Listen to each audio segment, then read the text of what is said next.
Yo, what is up guys, Delboy here, aka Blue Collar Sports TV. Hopefully you guys are doing well. If you're new here, smash that like, hit subscribe, all of that good stuff. So Tony Yoka smashes Johann Duhaupas in one round. Now obviously going into this fight, like most people, I was picking Tony Yoka to win. Obviously him being the younger, fresher guy, the naturally more talented boxer, and also of course he was a great amateur, so I was picking Tony Yoka to win this fight. It was certainly a step up in regards to his previous competition, so I was expecting Tony Yoka to actually be taken rounds in this fight, but that's not what happened. Tony Yoka blew out Johann Duhaupas in one round, it was really all one-way traffic. The fight started with Johann Duhaupas coming out in his usual stance, like a high guard, but he really wasn't doing anything, and Tony Yoka, he got his jab working straight away.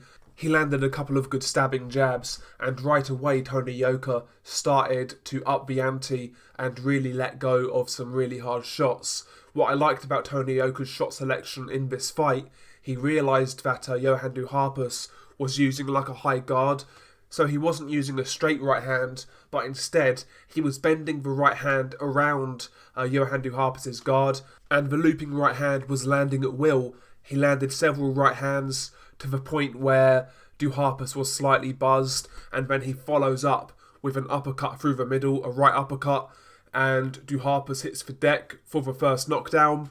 Duhaupas does beat the count, but Tony Yoka wasn't in the mood to let him off the hook. Once again he lands a series of right hands, and once again it culminates in a right uppercut which dropped Johann Duhaupas, and the referee waved it off straight away. He'd seen enough. Tony Yoka was battering Johann Duhaupas in round one, and Duhaupas, I don't think he landed a punch, to be honest. It really was all one-way traffic. Now, on paper, this is a very impressive victory.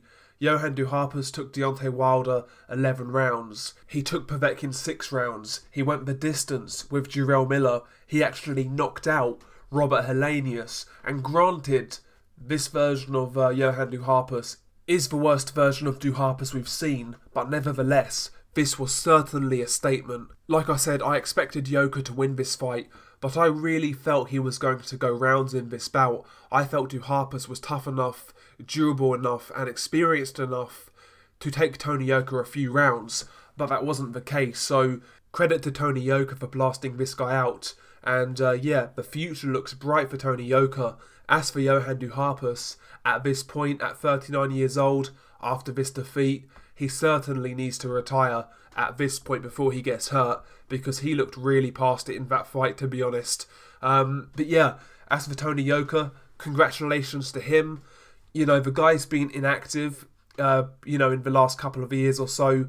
That was essentially due to drug testing issues in France. He missed a couple of drug tests and he got banned in France. So the guy has been inactive.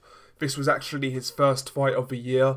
So to be honest, I would like to see Tony Yoka again towards the end of this year, maybe in December, Even if they can't get a stellar opponent, I would like to see Tony Yoka in the ring again, build some activity, build some momentum, and in 2021, then really start to make an assault on the ranked heavyweights, and then try to climb up the sanctioning body ranks, and then maybe in 2022, the guy can get a title shot. Tony Yoka is certainly a talented fighter. Obviously, the guy was a very good amateur. He's got the pedigree, so listen, Tony Yoka, he's certainly a guy to watch out for, as we knew beforehand. And this performance is certainly going to get people excited, so fair play to Tony Yoka for really putting on a show, getting the knockout, and on to the next one for him. Anyway, share your thoughts below. Impressive performance from Tony Yoka. Peace.